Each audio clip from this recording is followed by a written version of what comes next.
Welcome to Vendetta Sports Media. It's the daily show. It is May 19th. Today we have myself, James Herrick. On the other side, we have Toothpaste Griffin Crest. How's it going? I'm doing good today, James. How are you? Not bad at all. Last night we had an exciting basketball game. It ended up being a pretty good game between the Lakers and the Nuggets, and that's kind of our jumping off point for today. So I guess just to start, what were your thoughts on last night's game? Close one, but Denver ended up taking a 2-0 series lead in the conference finals. Yeah, I feel like for the most part, this kind of series has kind of gone how we kind of expected. The Nuggets obviously been the better team all season, but two close games to start off with, and I think the Lakers kind of showed a little bit of Celtics in them, kind of choking in the last few minutes, and it just didn't seem like they kind of nearly wanted as much at the end, and especially that kind of showed LeBron couldn't hit really a fourth quarter three as like he hasn't been all playoffs, and Jamal Murray was electric, so he kind of Lakers kind of shot themselves in the foot in the at the end, so that's my opinion on it. Yeah, and the Lakers did not play well down the stretch, and like that can be encompassed by whether it be like LeBron, he got that steal at the end there and then misses the layup. Didn't shoot the ball well at all, and the Nuggets also got hot there. For the Mm-hmm. majority of that game, I thought it was going to be the Lakers' game until the Nuggets got hot in the fourth quarter. Whether it be Jamal Murray, who got the hottest out of everybody, ended up finishing with 37, I think it was. He Yeah. got real hot, and when that Nuggets team can shoot the three, they are very, very tough to beat. For about three quarters, their threes were not falling. But in the fourth, they started to fall, and that just opens up their offense so much more because in that game, there's so much pressure on Jokic in the paint where when you can start spreading it around, start making the open threes, then they can start finding a little bit more success. But when it's just Jokic only scoring paint buckets, that team is not nearly efficient. Um, Contavious Caldwell Pope had another good game. Michael Porter Jr. wasn't an outstanding game, but efficient from the three. So right now, I think this series is not over by any means yet because Nuggets defend home court twice. Lakers still have a chance to go out there to Los Angeles and win two at home. So these next two games are going to be crucial for LA if they want to stay in the series. Yeah, going down kind of 2-0, especially in Denver, is kind of hard to think that you would kind of imagine that if Denver takes one game in Los Angeles, then I don't want to doubt LeBron because I never have, and I never will. And 3-1 going back to Denver and trying to win consecutive three more games is it's pretty tough. So if you split, like it's not a great thing. If the Lakers, you have to win these next two games, and they just need to show up better. Not everyone has been really kind of consistent and clicking on all stretches. LeBron needs to shoot better. Anthony Davis kind of needs to get back to his usual superstar self, as like he didn't have the best shooting game last night at all. And they just need to click on all cylinders. Dennis Schroeder didn't play well, but those other guys like Rui Hachimura really stepped up. Austin Reeves played well again too. So they just need everyone to just really click together, and they'll win. They'll win both games. So yeah. Yeah, and to that point, it's like they could have, like, if you're the Lakers, you need to split the first series, the first two games.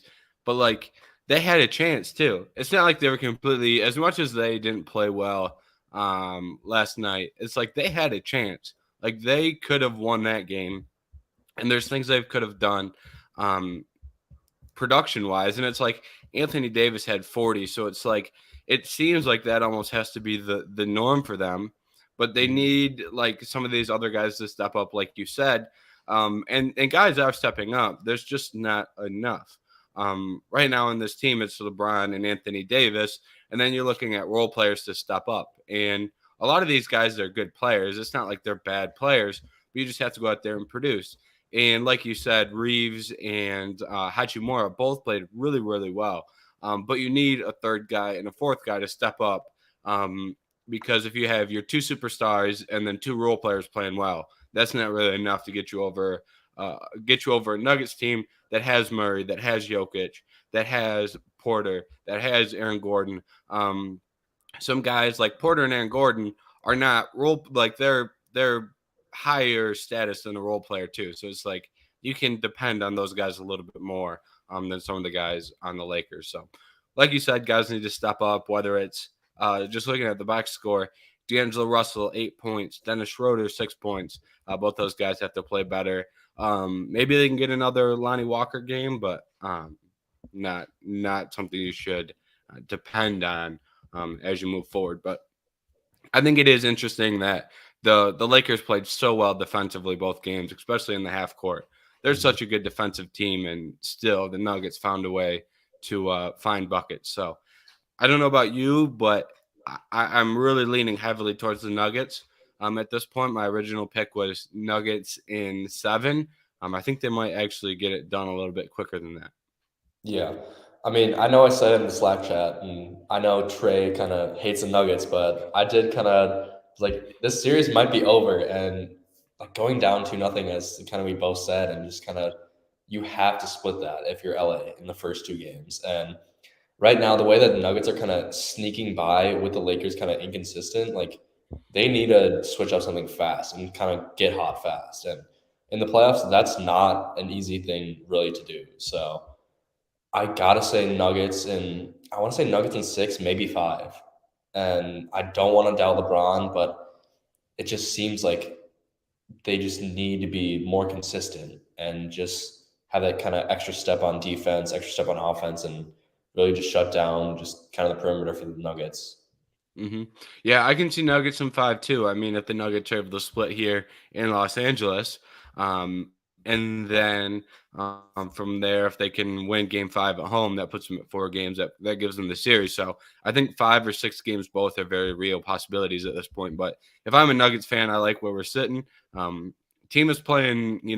They can probably they're playing well, but they can honestly play better from where they've been at. So I think the Nuggets are at a really good spot in this series. And Yeah. then looking forward to tonight's game, we have Boston and Miami, and I've fallen in the trap again.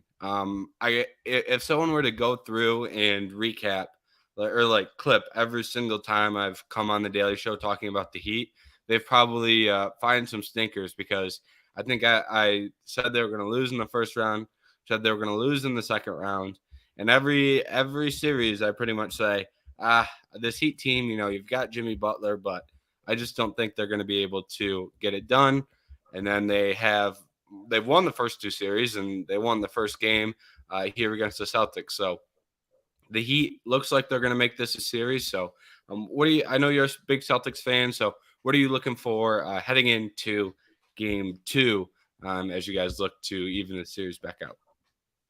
I think the biggest thing for the Celtics right now is kind of it's more just staying in the game. I would say you can't let the Heat kind of go on those big runs, and Joe Mazzulla's got to call timeout and kind of get his guys together in kind of unison. Because I think that was the biggest thing that kind of lost in the game.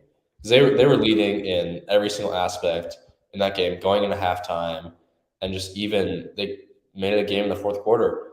And they just shut down in the third quarter, being outscored by 20 points, and let alone 45 points against their defense in that third quarter. So my biggest thing is kind of just shooting well, just kind of around 50%. That's not really, I think, hard in terms of like field goal percentage, above like mid 30s for 3 point, and just play consistent. And that's all you need really to do is if you're that Celtics team, and just play good defense and just kind of continue what you're doing. Because I think if they go down 0-2 in the Garden, especially, that's a big problem. Yeah, if they fall down, if they lose this game, they're going to be in a really tough spot. Heading back to Miami for 2 games, which you steal a game in Miami, but Miami has played really well at home, so it's like I wouldn't want to count on winning those games in Miami. Um, how do you attack the Jimmy Butler problem? Because you have to, if you're able to shut down Jimmy, you're in a much better spot. I know some of the role players have played well, but the focus still has to be shut down Jimmy. I know Trey talked a lot in the NBA Slack chat about using Grant Williams more and having him defend Jimmy. So how do you think they approach guarding Jimmy Butler for the remainder of the series? I mean, I think it's really tough to kind of just contain Jimmy as a whole. Obviously, he's kind of a different beast in the playoffs itself, but I kind of like the Grant Williams idea. I know he's been kind of their kind of defensive stopper in the past, especially in the playoffs, and I don't know why Joe Mazzulla was kind of taking him out of the lineup, even with kind of if the Heat are playing small. Why not put Williams in and give Horford or even Robert Williams like a rest too? And I feel like if you have all those guys, especially with such a deep Celtics team, why not utilize them? And I mean, if nothing's clicking to really stop Jimmy, give Grant Williams a chance. I mean, he can cause turnovers and he's a good defensive player, so it spreads out the floor for the Celtics, and I think it's a good idea. Yeah, and I don't hate the idea of going small at all because like I really liked the two big lineup in the 76ers series when you're dealing with Embiid.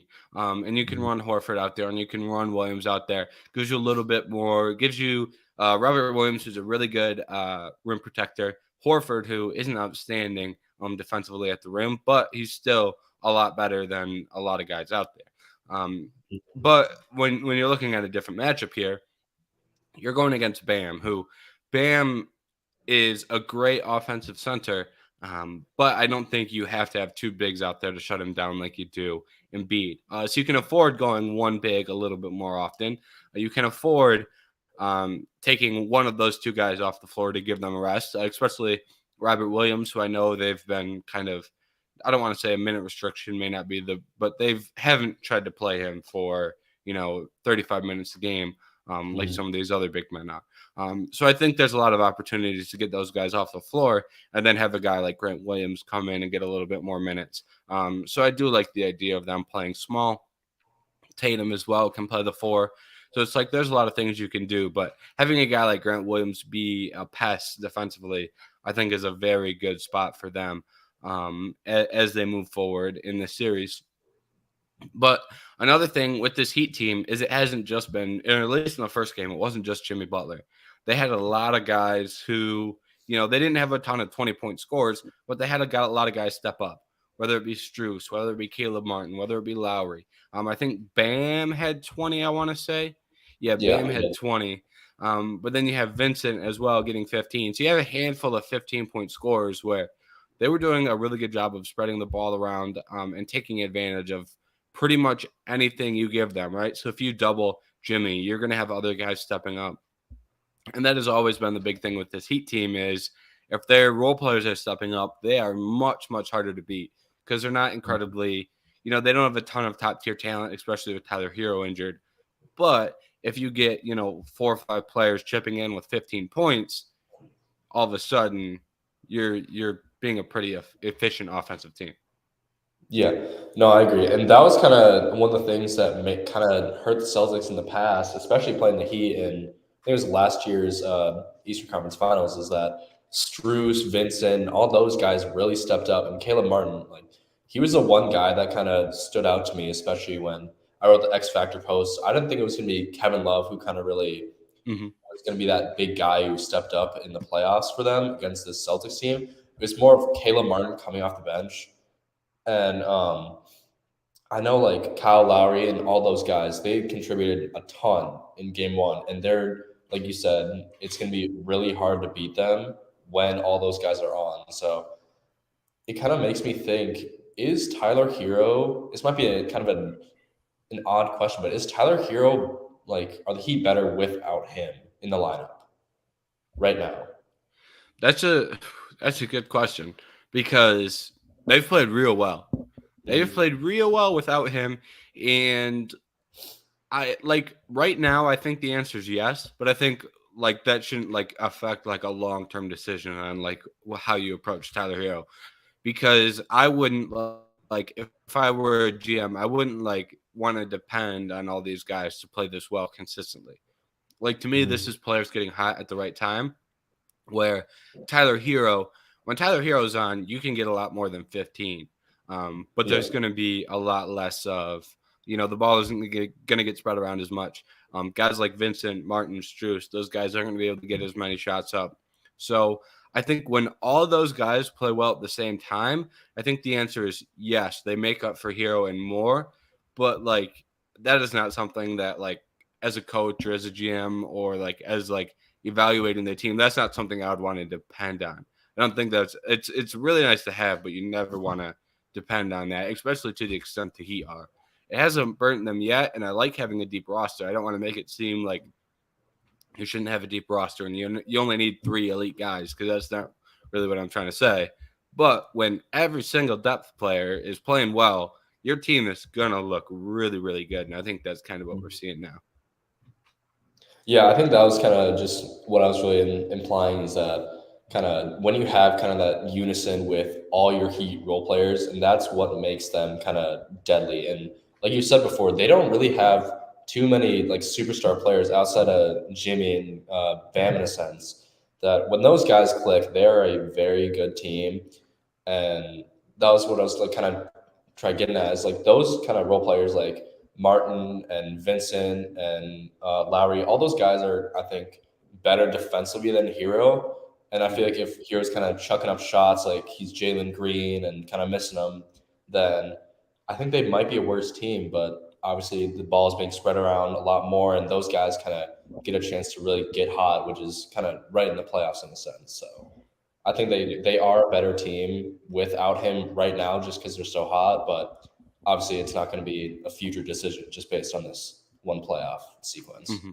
There's a lot more risk reward with Tyler Hero, because Mm-hmm. that's just the type of player he is. Yeah. Volume shooter who, when he's shooting well, he is a great, great player. But when he's not, it does present a little bit of an issue. And Yeah. then another thing that I kind of wanted to touch on was I thought it was interesting how many minutes Peyton Pritchard got Mm-hmm. in the first game, because I don't hate Peyton Pritchard as a player, but I thought he hasn't really been utilized to this extent for the majority of the playoffs. And I thought it was interesting how many minutes he got in the first game, Mm-hmm. especially when you have the Celtics have depth at guard. They've got White, they've got Smart, they've got Brogdon. It's not like I don't think he necessarily like had to play. So I found it was Yeah. interesting, especially they can go big too, where they don't always need 2 guards on the floor, Mm-hmm. um, or 2 traditional point guards. So it's like I thought it was interesting how many minutes he got. What's your take on that, and kind of what they should do with Pritchard for the rest of the series? I mean, I love Pritchard. I've always kind of liked him in a sense, and he's a great kind of just he's a good playmaker. He's a great shooter, and he can score the ball. But outside of that, he doesn't bring much value in terms of what he's going to do in the playoffs. And obviously, he's a liability on defense in a sense. And what I don't get is why, in that sense, why are you playing 3 guards off the bench when you already have Marcus Smart and Jalen Brown in the starting lineup, 2 very good guards, and Derek White and Brogdon? Why do you bring in Pritchard and not bring in guys like Grant Williams or even Sam Hauser to spread out the floor? And that's kind of the confusing thing that I've kind of seen with Joe Mazzulla this entire season is he's kind of pushing away Williams and not really bringing in those kind of bigger guys who can actually are pests on defense. Rather rely on Marcus Smart or Robert Williams or Tatum and Brown defensively. Why don't you give those guys a rest and kind of have them score the ball more when Williams is out? So I don't get Mm-hmm. that. Yeah, and I don't think Grant Williams is like the best player of all time, or I don't think he's like this great player that deserves a ton of money, but he is like last year he played a big role in getting that team to the finals. He Mm-hmm. played really well in the conference finals, and it's interesting to me some of the differences that Missoula has done in comparison to Ime, where I don't think they're necessarily coaching this roster the same. And I don't think they have to, but I don't think you have to change a ton when you have like a team that was successful. When you had a team that Yeah. was successful, I don't think you have to change a bunch. If the Celtics Mm-hmm. got, tossed in the first round last year, then you're looking, okay, how can we improve? But they made it to the finals. And Yeah. they lost to a Warriors team that was playing very, very good at the time. So I'm not sure how sold I am as Missoula, or how sold I am on Missoula as a head coach, because I'm not really impressed with what he has done so far in the playoffs. That said, it is his first time coaching in the playoffs as a head coach, so maybe he deserves some slack in that regard. But I think he's made a handful of really interesting decisions that that's hurt them in some of these series. Yeah, no, I completely agree with everything that you've really said, James. And like just the entire season, it just seems like he's just made kind of some just brain dead and almost just confusing mistakes that have really kind of hurt the Celtics, as you said. And in the 76ers series, just kind of leaving them out to dry and kind of in that blowout loss. And I just don't get it. Why not make changes and stick with that starting lineup and give those guys who are kind of really hungry for playing time, who want to prove themselves, like Williams, and who can actually make a big impact? And why do you throw in kind of like what we talked about, another guard who's undersized, who can only score when you already have Tatum, Brown, and White and Brogdon? So I think that's kind of confusing on a sense of Mazzulla. And obviously, I feel like he's kind of the reason why the Celtics aren't really hitting their true potential in a sense. I think they could have swept the 76ers or got them out in five. Mm-hmm. And that series was not close at all. And I think I would have to blame that kind of series to going 2-7 based on Mazzulla, just because it was kind of adjustments, like his poor adjustments that he made. And even the Heat loss in game one, not calling a timeout when they went on a massive run and kind of outscored him by 20 in the third quarter. He didn't call a single timeout. And I think that's kind of what's also hurt them a lot, especially in the 76er series, is when Philly went on a huge runs, he would never call a timeout and kind of get his guys together. And it just seems like kind of a wasted kind of area of attack for Missoula. Yeah, and on the flip side of that, like you can pin blame on the losses to him, but I also think like I wouldn't give him a ton of credit for the wins either, Mm-hmm. because it's like Game 7, you know, in the Sixers series that came down a lot more to Jason Tatum and getting hot at the right time and Yeah. playing great basketball, and Jaylen Brown. Was a spark plug at times in that game as well. I know Jaylen Brown's overall box score for that game didn't look great. But that sequence he had where uh, Georges Niang pulled his leg and then he Mm-hmm. got hot, hit a three right after. That same time he got popped in the face. He got real hot, and that kind of led him down to getting back up and getting back in that game. So it's also like when they win, Missoula isn't necessarily the reason, but it's guys like Jaylen Brown and guys like Tatum playing like superstars that are the reason they win these games that, they're not even put in the best position to win. Yeah, no, I get that. And I know we've kind of every one of us have really said it in the Slack chat, is that Joe Mazzulla is the worst coach in the conference finals right now. I would Mm-hmm. probably put Darvin Ham over him and Malone and definitely Spoelstra. But that's the thing. You need a good coach in the playoffs. And that's not that Ime was bad, but the Warriors team was hot. There's no reason. If Joe Mazzulla was the head coach of the Celtics last season, they would not have made it to the finals. There's no way. They might have gotten bounced in the first round. And Mm-hmm. it's all on the players right now. If Missoula's frankly not doing really anything. Like you said, he's not helping them win, and he's kind of making them lose in a sense. And I just don't see them winning the finals with him as their head coach. Yeah. So. Yeah. And to your point about Darvin Ham, I think Darvin Ham has done a great job in LA this year. Mm-hmm. Not only like aside from the X's and O's standpoint, he was billed a really tough task in the early season, figuring out what to do with Russ, and managing that situation. And then at the deadline, they pretty much have a completely new roster Mm-hmm. outside of LeBron and AD. They change a ton of those pieces. And then he's had to figure out how to use all those new pieces. And he has them playing great defensively, which Yep. strong defense, I think, is a great way to analyze a head coach. Offensively, you can kind of rely on the stars, but if you're playing well defensively, I think a lot of that credit goes on to the coach. So, to your point, I think Darvin Ham has coached very well, and I forgot to bring that up during that Lakers series. I know they lost a couple close games, and um, maybe he could have coached better in the first two games of this series, but I don't think they make it to this point in the playoffs without Darwin Ham. And you could make the argument they don't even make the playoffs if he wasn't the head coach. So I think he's done great work for them. Oh, I 100% agree. And I'm not the Celtics fan to go on and hate on the Lakers. I feel like I'm not that type of guy in like any sense except for the Rangers and Devils.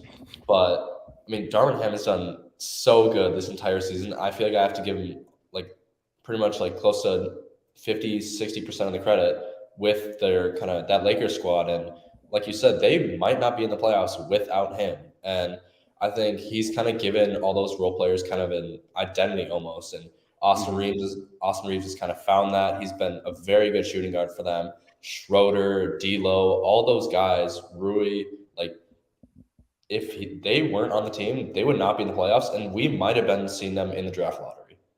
So, Yeah. and then shout out to Darwin Ham, and he's done a great job at building this kind of Lakers squad. Yeah, and to your point, defensively, he did a really good job in that first game, especially putting Rui Hachimura on Jokic and letting AD help. That was a really good adjustment as well. So credit to him.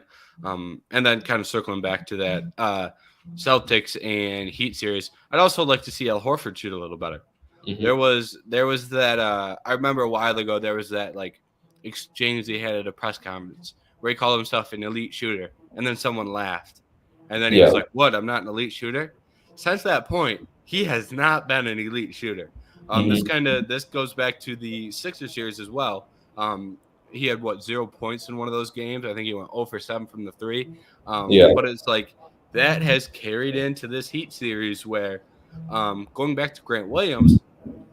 I know we've talked about Grant Williams a lot, but if Horford can't space the floor and make the threes, then you have even less value in keeping him on the floor when you can bring in a more athletic guy in Williams. So I think that's another interesting aspect of that Celtics in Heat series is I don't want to call Horford an X factor because I wouldn't necessarily go that extreme, but he is a piece of the puzzle that needs to play better if they want to win this series. Yeah, no, I completely agree. And kind of Horford's main role, like you said, is just kind of spacing the floor. And with Robert Williams already being an absolute great rim protector, and I think there's no reason not to really kind of almost play Horford as kind of a stretch four big, kind of in that sense, stretch five. And I mean, he can shoot, and it's just one of those slumps right now. And if he can shoot during this Heat series, I think that it could be kind of change the tables a little bit, and Celtics could very much go on a huge run and possibly get out in six. So, Yeah. but right now he needs to step up, and I think that's just on him. He's a veteran, so he'll get it done. Yep. And I don't know about you, but I'm still fairly confident that this. I shouldn't say fairly confident, but I still think the Celtics walk away with this series. Originally, I picked them in 7 as well. I think they can still get this done in 7. I think if they win today, and then take one of the two in Miami, Mhm. I think they're in a good spot. So I know we've talked a lot about how the Celtics can improve and win this series, but I still think they. I don't think it's doomsday by any sense of the word. But so I still think they can win the series. Yeah. One thing that I kind of noticed right now is the line is still at -9.5 for the Celtics. I don't know why that is that big at all. And their money line is -480. It's gone up 80 points from -400. So I don't really get that at all. Why is it 9.5 right now?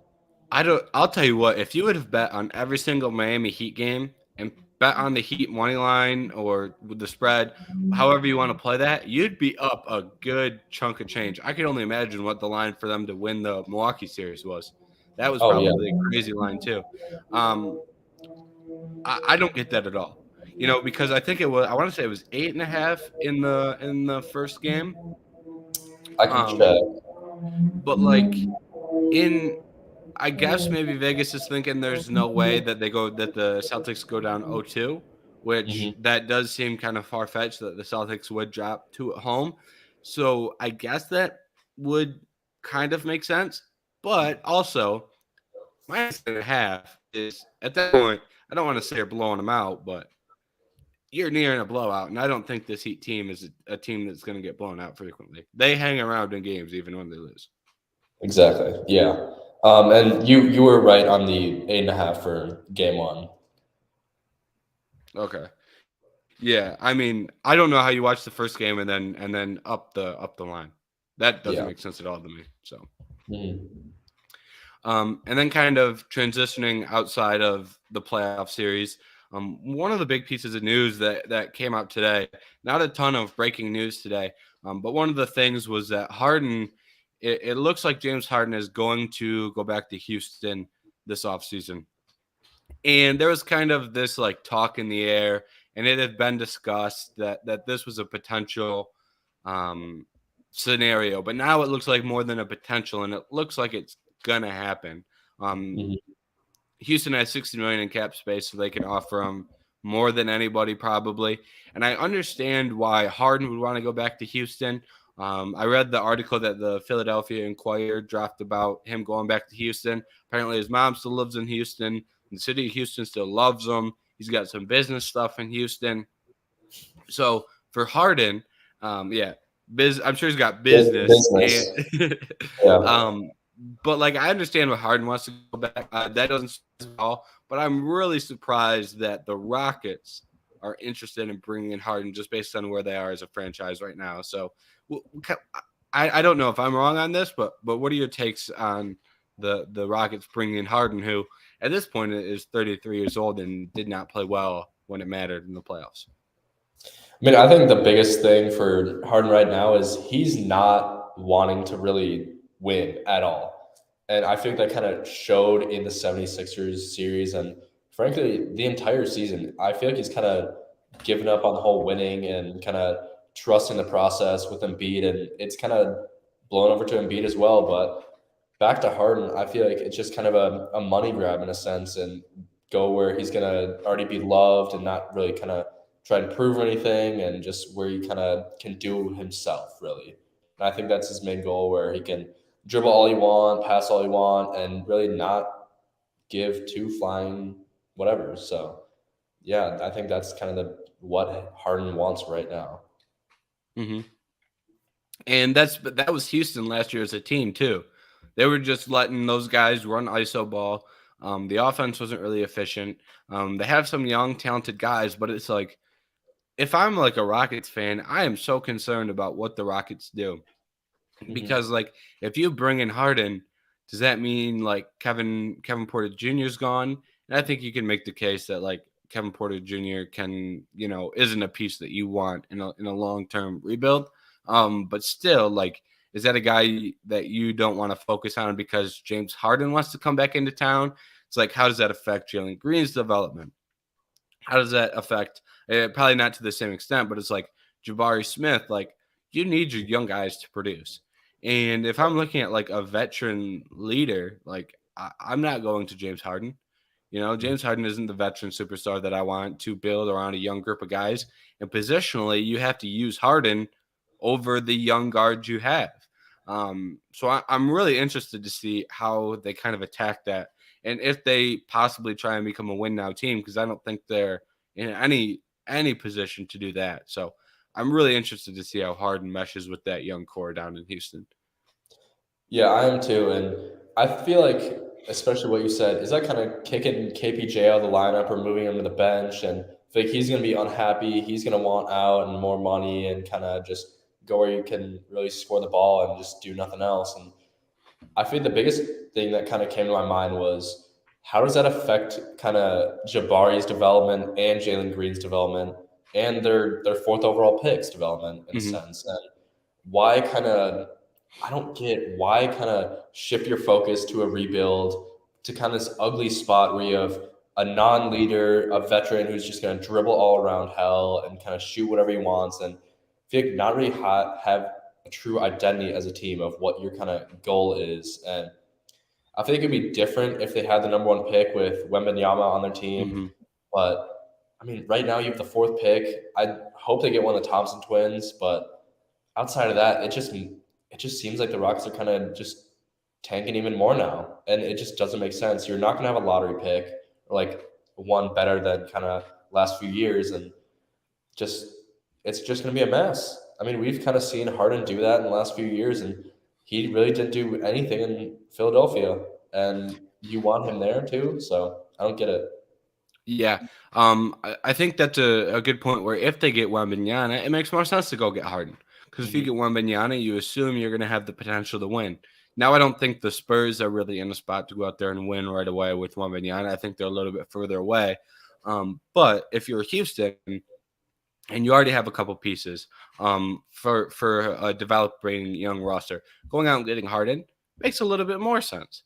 Mhm. But like you said, we plan on talking about the draft a little bit more. But it's like they're like to me, I think they're pushing themselves more in a spot where they're getting a little bit closer to mediocrity. Where like maybe becoming the team that finishes 11th and sits in the 8 to 14 spot in the lottery. Like I don't think you're winning much meaningful. I think you'll win regular season games. You'll win 30 games. But I don't think you become a playoff team. I don't think you become a play-in team. And now you're just putting yourself in a position where, hey, we can draft a Johnny Davis. It's like, that's what the Wizards have done. They put themselves Mhm. in that position and they walked out with Johnny Davis. And you don't want that. So it's like I think they're kind of shooting themselves in the foot and putting themselves in a bad spot and hampering their development by bringing Harden. So I'm interested to see if they go out and try and get another superstar to put them over the top. Maybe they try and make a move on like a DeAndre Ayton if they're really trying to get off like Kevin Porter Jr. Maybe he's involved in some sort of trade package. But it's like even then, I don't even think that's a great team. I don't think they could go out and get a superstar that really puts them over the top to win anything meaningful either way. So I would have preferred the young developing route if I were a Rockets fan. Yeah, I agree. I mean, like you said, I don't. First of all, I don't think DeAndre Ayton is necessarily worth kind of anything to go out and sign him. And I think more of kind of a better kind of idea is to go and grab kind of a small forward like Chris Middleton if you can, if you Mhm. want to kind of contend for the playoffs, but kind of shift yourself out of that kind of mediocrity sense where you could possibly contend for kind of a conference final if your team obviously exceeds expectations. But outside that, I feel like this Harden experiment is going to fail. And we've kind of seen it in the past. Every Harden team has failed. So why is it going to be different this time? Yeah. And to that point, like the West is stacked, so it's only going to get harder. It's not like they have an easy route to even the conference finals. It's like Mhm. if you look at what the Nuggets and what the Lakers went through, it's like a Rockets team. I don't really care who you add. If you're adding Harden and another star player, I don't think you can create a scenario where they beat any of those teams. I don't think they beat the Suns. I don't think they beat the Nuggets, the Lakers, the Warriors. They're probably not beating the Grizzlies even. That may change obviously next year, depending on how that squad looks. Not in a great spot. But it's like I wouldn't favor a Houston team with those guys in any meaningful playoff series. Yeah. And then kind of moving forward, one of the biggest news stories this week was the NBA lottery.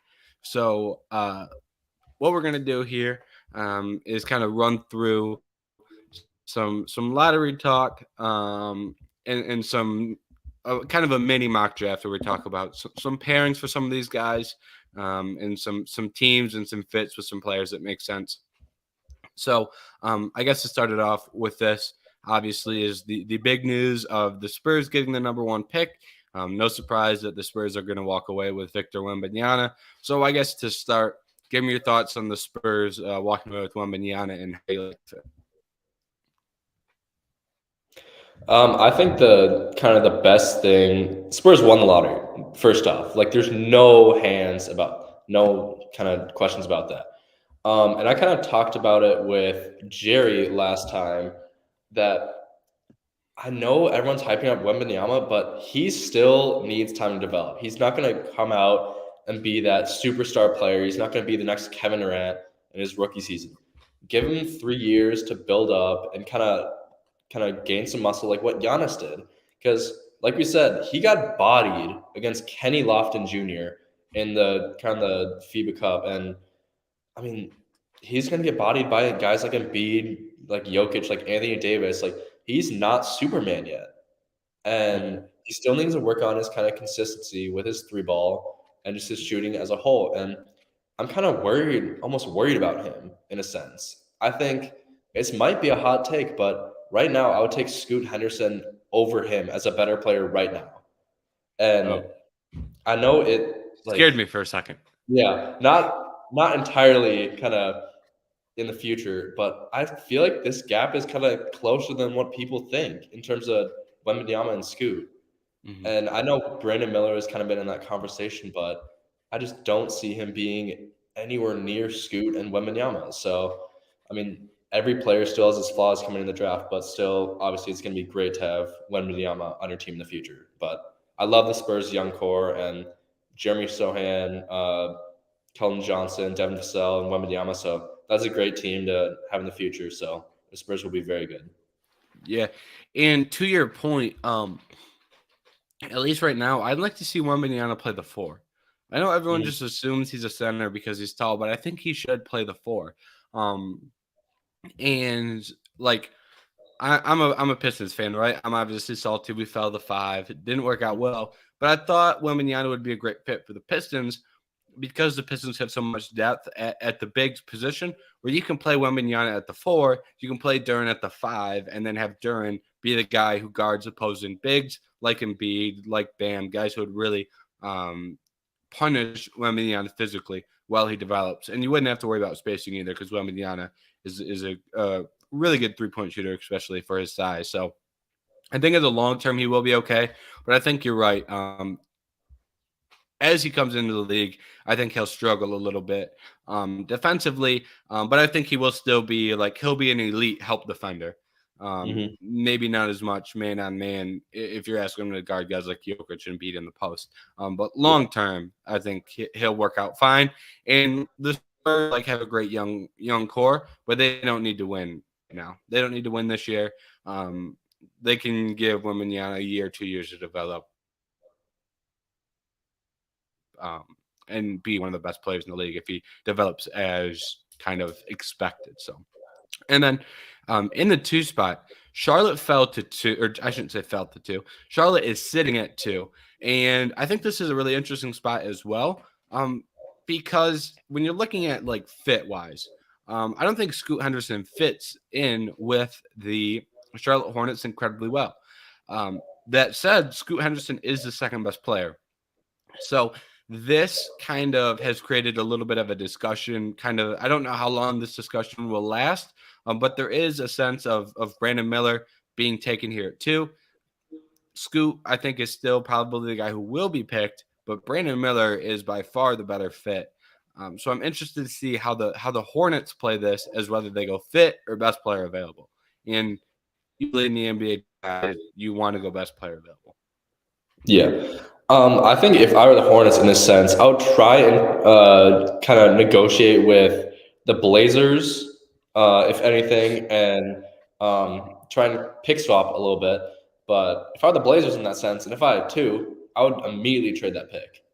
Mm-hmm. So I would not want Dame and kind of they already have a good team, but I think if I were the Hornets, obviously Brandon Miller is a perfect fit for LaMelo Ball and kind of having a passing point guard who can just have a stretch three and who can really shoot. So I think that would be the best possible thing to do if I were the Hornets. Obviously, it's not better than Scoot, but that's what I would do in a sense if I were the GM. Yeah, and to your point, just if you looking at the draft order, you have Portland at 3, and I don't think Portland, I don't think Scoot makes a lot of sense for Portland unless they move on from Dame. Mm-hmm. Um, for Rockets, if you're bringing Harden and you have Green, I'm not sure that Scoot is the best fit there either. I think you would still have to go talent with Scoot. Pistons at 5, you have Cade Cunningham. And Jay Ivey in the backcourt. And then you had the Magic at 6, which would be kind of a better fit. But I don't think there's a lot of great fits for Scoot right now. Even though the talent clearing away, I think Scoot is the second best player, like you mentioned earlier, very league ready. But the fit wise, I don't think there's a lot of great fits here for Scoot Henderson. Yeah. I think looking at the draft like right now, I think kind of shaking up the whole kind of sense with the Pistons falling, especially. I think that kind of just messed up the entire kind of order of just who's really gonna go where. And I think we might get a ton of trades in this year's draft, and I can definitely see it. Um, I could see the Magic trading up for Scoot because they need that point guard of the future. Obviously, kind of Cole Anthony is not really screams franchise guy, or Jalen Suggs has kind of been injured in all that sense, and Markel Fultz especially. So I could see the Magic trading up. I could see the Wizards trading up from 8 and definitely getting Scoot just because I think Bradley Beal and they really don't have kind of that guy at point guard right now. Mhm. But other than that, I think we could definitely see the Thompson twins fall, Jarris Walker fall, just kind of depending on where everyone kind of fits in the draft. Mhm. And then kind of looking at the third pick here with Houston, like I think this is, or excuse me, with Portland, another interesting spot. I think that if Brandon Miller falls to 3, I think Portland has themselves in a great spot if they walk away from this draft with Brandon Miller. I think if you want to keep Dame, which that's a whole nother discussion as to whether you should keep Dame, trade Dame. But if you want to keep Dame, I think Brandon Miller is the best option in terms of fitting in a guy. You need an athletic wing. Brandon Miller is exactly that. And he has a little bit of playmaking upside, but I think right now you can depend on him to space the floor at a very, very, very good level. And so I think if Portland walks away with Brandon Miller, I think they would be ecstatic, which, like we said, I'm not sure that Charlotte passes him at 2. I think what Charlotte does at 2 kind of creates a big domino here for Portland and some of these other teams. Yeah, I agree. The biggest thing, like you said, I didn't really think about kind of Miller going to 2. If Miller falls to 3, where Portland is kind of very unlikely with Charlotte ahead of him, but with Dame, Anthony Simons, then you put Brandon Miller at the 3 with Jeremy Grant and Nurkic. That's a pretty good like starting team. And Shaden Hmm. Sharp coming off the bench and all those guys that they've kind of built up. And I mean, Portland would definitely be almost a contender in that sense if everyone can stay healthy for the Western Conference. And I know the West is stacked, but still they're kind of aging out a little bit, and that could that could be Dame's year to really do something if Brandon Miller kind of pans out in his first year and becomes that player that everyone thinks he will be. Yeah, and off the back of that, that could also like keep you alive in the sense of like you're still building for the future. You're surrounding Hmm. them with young guys, and some veterans like Nursic and Jeremy Grant. So it's like you're still building for the future with the young guys in Sharp and Miller. So I think that would put them in a very interesting position. But if they get if Scoot ends up being the 3, I don't know how you pass on Scoot for a guy like one of the Thompson twins or Whitmore or Walker. So I think that Hmm. may end up being the guy. It's going to be Walker or Scoot, I think, for Portland either way. So they're going to have to Yeah. deal with one of the two. But I think if they Hmm. get Miller, I think they're in a better spot to win now. Yeah. And then the fourth pick, we talked about this a little bit earlier, with the Harden stuff. I wonder how the Harden trade affects this pick because I think the conventional wisdom is that best player available says Amon Thompson is the guy you go with. Yeah. Big guard, athletic guard. I think that would be the guy. What if you're bringing in Harden, have Porter, have Green? Now you're going to add another young point guard. Is that what we really want to do? I don't think that would be the go-to move. So and I think that could lean them into as much as I think Amon Thompson would probably be the best player on the board, and there would be some risk in that pick just because twins were playing an overtime elite. But I think they may end up looking at like a Walker or a Whitmore or one of these wings to come in instead. So I don't know where Houston goes with this pick, but the conventional wisdom would say Amon Thompson. Yeah.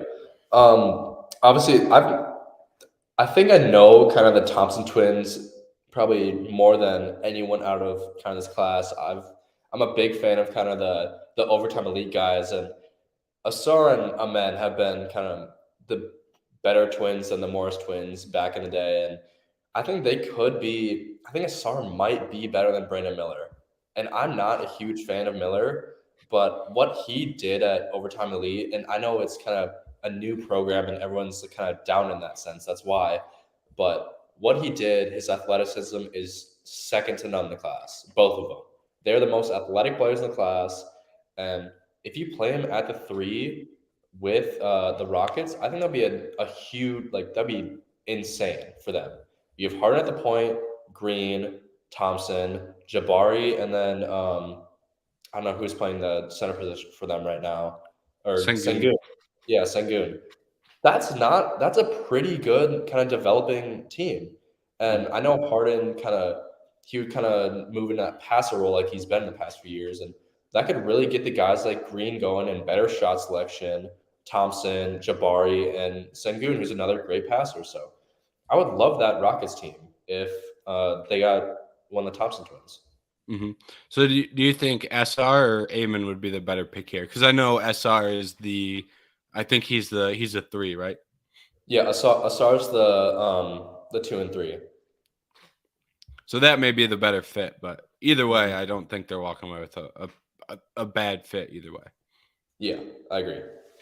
And then the Pistons at 5, like I said earlier, Pistons very bad spot, but I think it's going to be pretty simple for the Pistons. I think the Pistons go best wing on the board. They've got the guards in Cunningham and Ivy figured out. They've got a handful of guys at the 4 and at the 5, whether it be Duran, Wiseman, Bagley, Stewart. They've got a bunch of guys in there. They need an athletic wing badly. Bojan is not an athletic wing, good shooter, playing the 3. I think getting a young guy in that spot would be good. So right now the talk is between Jarris Walker, which I don't know is the best fit. I think if SR Thompson is there, I think he may be the pick because an athletic 3 is a really great addition to that lineup. I think Cam Whitmore is in play. But I think they're basically the Pistons are going to decide who's the best 3 on the board. I know Walker's a little bit more of a 4, but I think the Pistons decide who's the best 3 on the board, and I think that's the direction they end up going at 5. Yeah. I know you're a Pistons fan. If I know Grady Dick's on the board right there, would you trade down for him? I don't hate to trade down at all because I think 5 is the first dip in value. I think 5, I think the top 4 players in the class, obviously, if you were to put them in tiers, Wembanyama is in a tier of his own. I think Scoot and Miller are in another tier. And then I think in the third tier, you would have Amon Thompson. And then I think from there, you get a clump of players where the guy you're going to get at 5, I don't think is incredibly better than the guy you get at, 8, 9. So I do think this could be a trade down spot for the Pistons, regardless of if it's Grady Dick. I wouldn't hate that because they need shooting and they need some more guards in that lineup. So I don't hate that at all. But yeah, I think trade down is a very, very real possibility for the Pistons here. I think it's the first big trade down spot, in my opinion. If one of the other teams trade down, I think it'd be a real big, I don't want to say surprise, but a little bit more impactful. I think this is the most realistic trade down spot. Yeah. So moving on to 6, the Magic. I feel like we kind of already discussed this. I think they need if a men's there, it's kind of unlikely, but obviously we kind of talked about the shifting of the draft. I mean, I think if he's there, that is a slam dunk for the Magic. If I was them, you get probably the most athletic guy in the draft. He can pass, a great combo guard. He can score off the dribble. He can shoot anything. So, and the Thompson twins, they can defend a good amount. And I know the talent might not be as good as kind of that college level compared to the G League with Scoot, but they still had a lot of comp in Overtime Elite. They had a lot of high school prospects and just college guys who could have played in college. But I mean, I think that's a slam dunk if you go a men there. But other than that, I really don't see you kind of going in any other direction other than maybe trading down in a sense. If you want to get Carson Wallace or Cason Wallace, sorry, Keontae George or Jordan Hawkins and go a shooting guard. Hmm.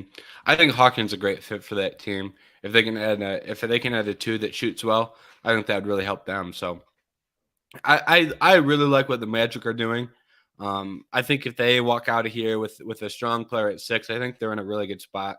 I like a lot of the young guys they have, whether it be Paulo, Franz Wagner. They have some depth as well. I think the Magic are in a good spot if they can. They need some guys to step up to a superstar level, whether that be Paulo or whether that be the guy they get this year. But I think the Magic do find themselves in a pretty good spot here. Mm-hmm. And then the Pacers, who the Pacers hit a home run last year, I think, getting Mathurin at the 6th spot. I think that ended up being a good pick for them. What are you looking at here at 6 for the Pacers? I think if I were the Pacers right now, you already have Turner, you already have Benedict Mathurin, who proved to be a great rookie last year, and Tyrese Halliburton. So I think you got to go with a good four to kind of balance it out, possibly one a stretch. I'm looking at Cam Whitmore. I'm looking at Taylor Hendricks from UCF. But other than that, I feel like there's not kind of lacking a lot of four talent, especially in this draft, which is kind of seems odd to me. Mm-hmm. Maybe Bryce Sensabaugh from Ohio State. He could possibly play the four, but he'd be a little undersized. But those are the guys that I'm kind of looking at if I were the Pacers, kind of stretch four that can shoot. So we know Miles Turner can still shoot the three ball. Benedict Mathurin can score on dribble and everything else. And Halliburton, who's one of the best passers or the best passer in the league right now. So that's what I'm looking at. And then Wizards at 5. Wizards, I think it's just got to be best player available. Mm-hmm. The Wizards just desperately need talent, and I think it's pretty simple for them. Best player available. Whether it be at this point, you're probably looking at one of the guys who has kind of slid, whether it be the Whitmore, Hendricks, Walker, whoever slides to this point. I think that's the guy you go with. Um, Anthony Black may be in play here. I don't know how much they would love that fit, but I think that would kind of signal that you're giving up on Johnny Walker if you take Anthony Black here. But that may be a possibility as well. But I think this is basically going to come down to best player available for the Wizards. Yeah. And then Mavericks at 10. Mavericks, one of the winners of the lottery. They desperately needed this 10th pick. They need to add talent around Luka, possibly Kyrie if he decides to stay in Dallas. What do you think is the direction for the Mavericks? What do you think they should attack here at 10?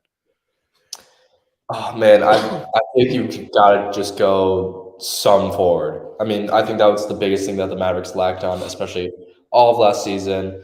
And I kind of said it a while back in the NBA chat, but I think we could see a big trade if I were the Mavericks. If I were the GM of the Mavericks right now, I would try and pick up OG Anunoby with that 10th pick if possible. And I think he would fit great with Luka. That would kind of take off his defensive liability. He can still score, and he's still a great defender. So I think that would free up a lot of problems for the Mavericks and instantly turn them a lot better. Huge win out of the draft, and I feel like at that point, there's not too many big defensive guys that can play the three in this draft. So probably make a splash on OG. Mm-hmm. I'm with you. I really like that. I accidentally skipped over the Jazz. Jazz have 9. Mavericks have 10. Circling back to the Jazz, I think Jazz need a guard. Anthony Black, I think, is probably the direction you're looking if you are the Jazz, if he's still on the board at that point. They've got Markkanen and they've got some talent there, but I think they need a good playmaking guard, and I think Black is probably your best chance at that. And then rounding out here at the tail end of the lottery, 11 through 14 will probably change a lot by the time that the actual draft rolls around. But right now, Magic sitting at 11. This is kind of contingent on what they do with their first pick. And this 11 spot, also helps them and gives them a little bit more wiggle room if they want to trade up. So maybe they won't even be picking here at 11 come draft night. But I think this is going to be, another kind of a luxury pick where your first pick should be the guy that you want to hit the home run with, and then the second pick is going to be rounding out the roster. If you don't get the 3 with the first pick, maybe you go the 3 here. If you don't get a point guard with the first pick, maybe you go guard here. So I think this is going to be pretty dependent on what they do with the first pick they have. Yeah, I agree. One thought that came to my mind I didn't realize that the Jazz really had that 11th pick, and I think it's because of Vucevic. But do you trade with the Charlotte Hornets in this sense and grab Scoot? That's what kind of came to mind with. It might be a little bit too much, I think, just kind of moving up only 4 spots, but I think that's kind of an idea that I had to throw out with. You kind of get at that range where do you really need, is that guy at 11 really going to be that franchise guy? And why not kind of go all in with grabbing a generational talent like Scoot if, of course, the Thompson twins kind of fall at the 4-5 range? Yeah, so for the Magic moving up from 6 to 4 or to 2 to Jeff Scoot, I think I'm with you. I think that makes sense. And what you're doing there is basically just like, and if you're the Hornets, I think that would be an appealing trade for them as well. Obviously, the team trading down would want to trade down, but then for them, I think they're in a better position to get a 3. I think that puts them in a better position to get a wing, to kind of even out that roster after losing. Bridges kind of fill that role for the Hornets. So I think this is probably a spot where for the Hornets, I think this is probably going to be an appealing option for them as well. Maybe if you're the Hornets, maybe you can wheel a deal and try and get back up as well. But yeah, I think this would be a spot where the Magic sitting at 6 and 11. I think for where they're at right now, I think making a splash with an elite player like Scoot would be more an immediate impact because they do need the superstar talent. So I'm with you in that spot. I think the trade for that pairing 6 and 11 would be almost an ideal outcome for the Magic. Yeah. And then rounding it out here, 12 Thunder. I'm really interested to see what they do just because they are in a great spot as a young team that's developing. I'm not really sure where they go. I feel like they have a pretty balanced roster. They've got the bigs in the future. They've got some wing talent. They've got Giddey. They've got Shea. So I'm not really sure where the Thunder are going to attack here in the draft. It's kind of an interesting spot, in my opinion. Yeah, I think for the Thunder, I know you still have Chet, but I think it's kind of a deep class when it comes to centers. And I think maybe you trade down possibly to like 2019 area and select Derek Lively. I think that'd be a great duo with Chet, especially possibly playing the 4 with Chet and moving Lively to the center just because he's a little bit bigger. But if I were really the Thunder right now, I would definitely probably trade this pick possibly to a next year or just who thinks a team's going to be bad and try and win the lottery next year. Because I know you're stacking up all these picks, but you don't really need to take a guy right here because your team's already that good. And is it really worth kind of developing another guy when you already have that future? Maybe possibly making a splash in free agency for that pick or just grabbing another star player. Yeah, I think that makes sense too because it gives you another year to evaluate some of the young talent. Right, you can kind of get a sense of what this team looks like with Chet on the floor because you didn't get that last year. So you can kind of understand where you're at. You can understand where both of the Jalen Williams are at in terms of their development and skill. Because they've taken so many young guys in the past. You've kind of got, I don't want to say a backup, but like adding another young guy. At that point he may be struggling to find the floor. So this may be a spot where they opt to trade. So I think that makes sense. And then 13, the Toronto Raptors. 13 is not really a great pick in any sense, but the Raptors, like you alluded to earlier, may make a move or they may move away from OG. So they may be looking at a spot here where maybe they try and replace him with a young 3. Maybe a Jet Howard, I think, may not be a bad choice. Can shoot really well. Watched him a lot at Michigan. I think he may fit well into this Raptors team. But I think the Raptors are also in an interesting spot where they don't have a lot of holes So they may just opt to go best player available and have that player come off the bench for them. Yep, I agree. And then last pick, 14 Pelicans. Really solid roster for the Pelicans. They probably wouldn't be picking here at 14 if Zion played a little bit more. Once again, I think this is a depth spot, best player available. I know it's kind of a boring way to approach the draft, but if you're the Pelicans, I don't see any glaring needs that can be filled at pick 14. So I think this also may end up being another best player available spot. Kind of a boring way to close it out, but I think that's what we're looking at. Yep. And that kind of takes us through the lottery. I don't think there's any reason to move past the lottery here because the full order isn't rounded out. And, there's going to be a lot of movement in the 15 to 30 spot by draft night.